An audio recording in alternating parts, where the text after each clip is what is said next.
ወይዘሮ ማርታ እንግዲህ ጉድ ሆነዋል ማለት ነው። አትፍረዱ ይፈረድባችኋል እስከሚባል ደረጃ እንግዲህ ናታልና ዳጣ ግንኙነታቸው መቆም አለበት። ከዚህ በላይ መቀጠል የለባቸውም። በአይኔ በብረቱ አይቻለሁኝ። እንግዲህ ናታል ለአብርጌድ ብቻ መሆን አለበት እንጂ ለዳጣ መሆን የለበትም።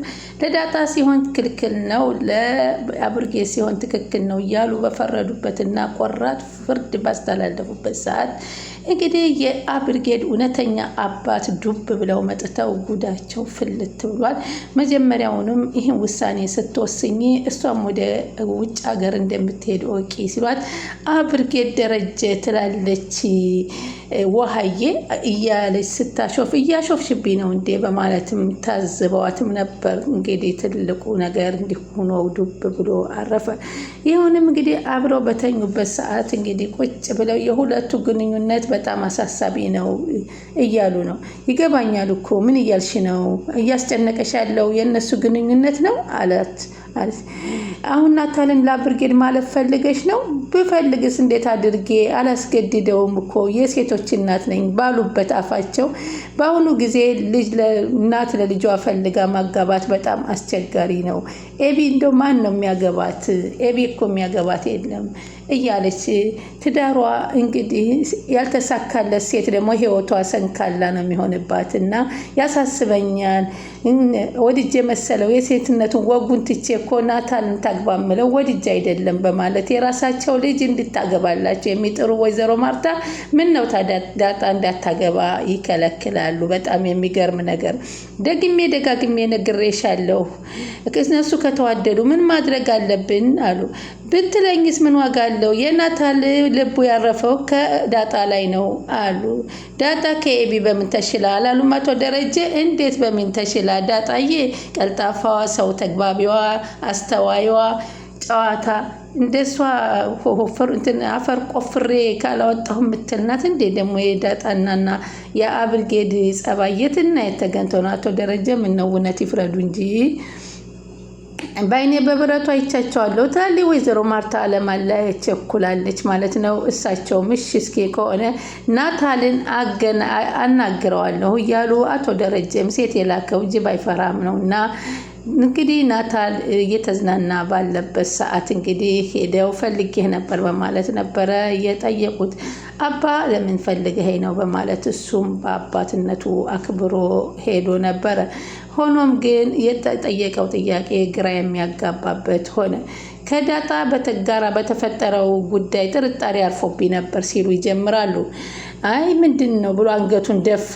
አንገቱን ከደፋ በኋላ ለመነጋገር ምንም ነገር እንደሌለ የተናገረበት ምክንያት ግን እንደ ራስህ መነኛ አባዬ፣ አሁን ምንም አይነት የተፈጠረ ነገር የለም፣ እምነትህ ይቀጥል በማለት ለአቶ ደረጀ አቶ ደረጀም አመሰግናለሁኝ አለ።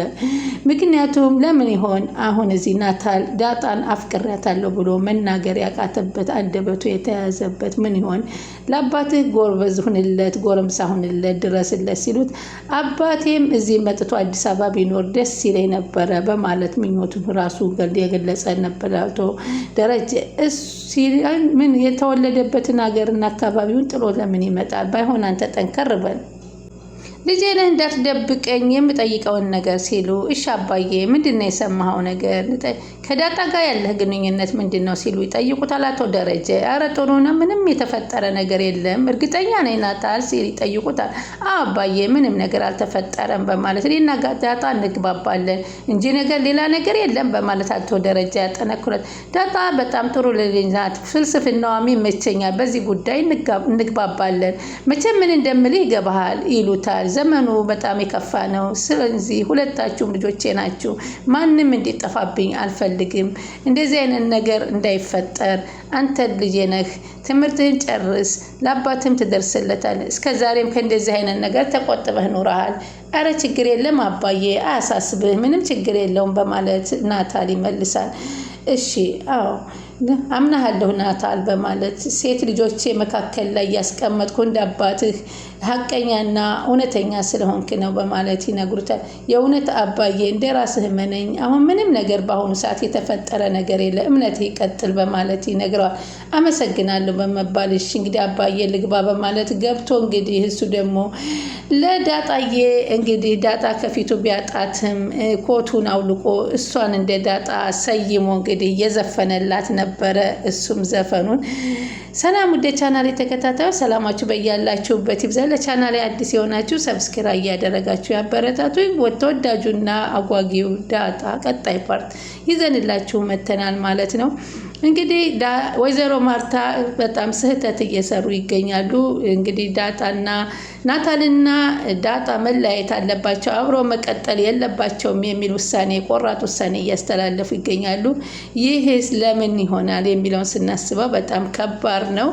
እንግዲህ ወይዘሮ ማርታ ይህም አልቀራቸው ከክላሱ ድረስ ከናታል ክፍል ድረስ ዘው ብለው ገብተው ቁጭ ብለው እማዬ ነይ ነበር ያለው። እሱ ድንገት እንግዲህ ናታል የፈለገ ቢሉትም እሱ ዳጣን ለምንም እንደደበቀ ባይታወቅም ግን ክላሱ ገብቶ ስለ ዳጣን በማስታወስ ኮቱን አውልቆ በእጁ ይዞ ሸጋ ልጅ ባይሳቤ ድንገት ገብታ ትመላለሳለች ጧትና ማታ እያለ እንግዲህ እየዘፈነ ደስታውን እየበሰረ ቀንም ትመላለሳለች ቀን ማታ እያለ እንግዲህ ሲል ነው። እንግዲህ ወይዘሮ ማርታ ድንገት ዘው ብለው ገብተው እንግዲህ ወይዘሮ ማርታ አይዳጣዬ እያለ ባንደው ደስታውን ሳይጨርስ እዛ በኋላ ግቢ እማዬ መጣሽ እንዴ ብሎ መንተፍረቱን ተነሳና ቁጭ ያለና አልጋ ላይ ያስቀመጣቸው።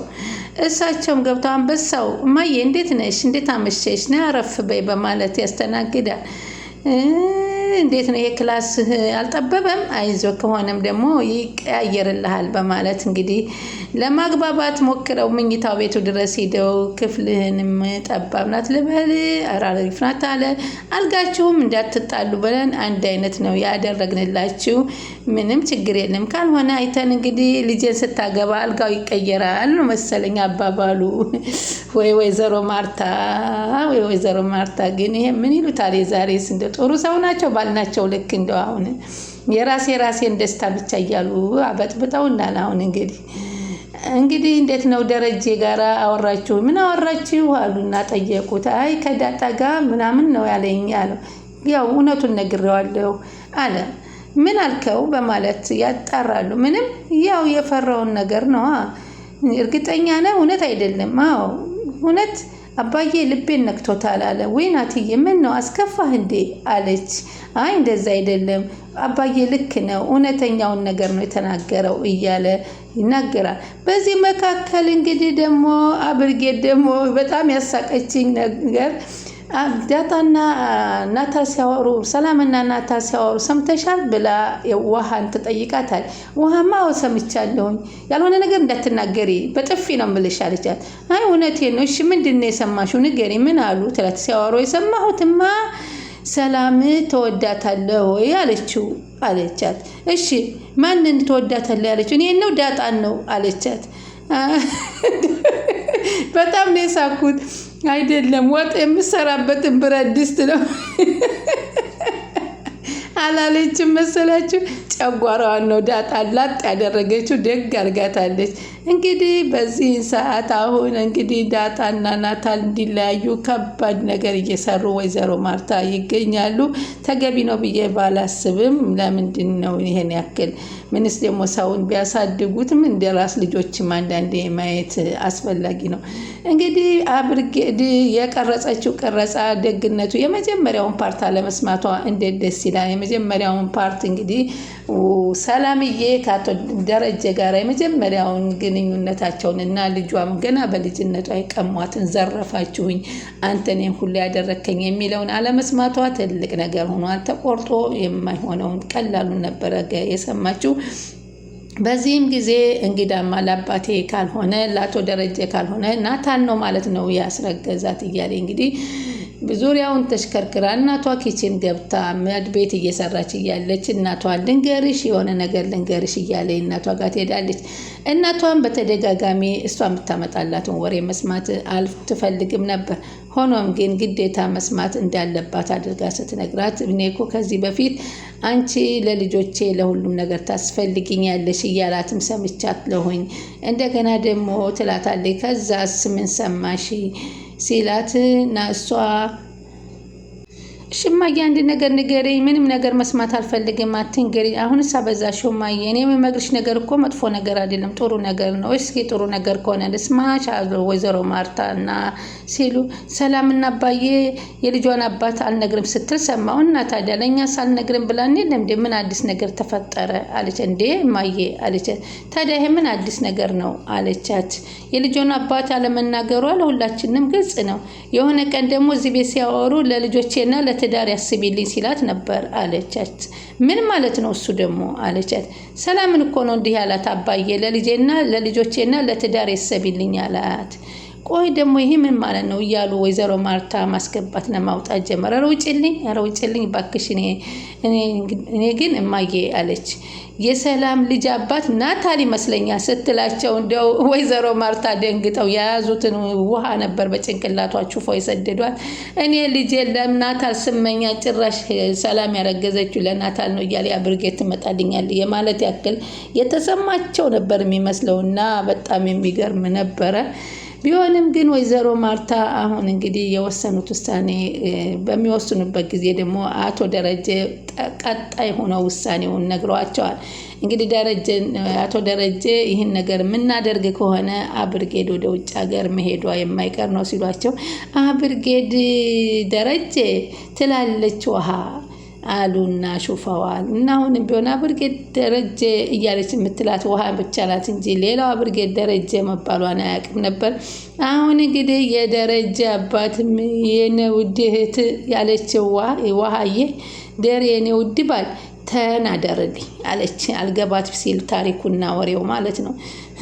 መሾፉ ነው አለ አቶ ደረጀም። አቶ ደረጀም ለእውነት ለእሷ ፊት እንደዛ ብሎ ይናገር እንጂ ዳጣና ናታልን መገናኘታቸውን በፍጹም አይጠላውም፣ ደስ ነው የሚለው። ሆኖም ግን እነሱ እንዳይሳሳቱ ልጆች ናቸውና ባልሆነ መንገድ እንዳይሄዱ በዛው መንገድ ምክርን እየተመከሩ እንዲሄዱ ለማስጠንቀቅ ያክል ነው እንጂ አቶ ደረጀ ዳጣን በጣም ነው የሚወዳት። ምክንያቱም በልጅነቷ ያሳለፈችው ህይወት በጣም ከባድ ስለሆነ ከዚህ ወደ ያለውን ህይወቷን በደስታ እንድትወጣ ነው የሚያስበው። ስለዚህ ደግሞ ዳጣና ናታል የማይለያዩበት አብርጌድ አባቷ ሌላ መሆኑ የወጣለት አቶ ደረጀ ያልሆነ ቀን ነው ብለን ነው የምናስበው። ቀጣይ እስከምንገናኝ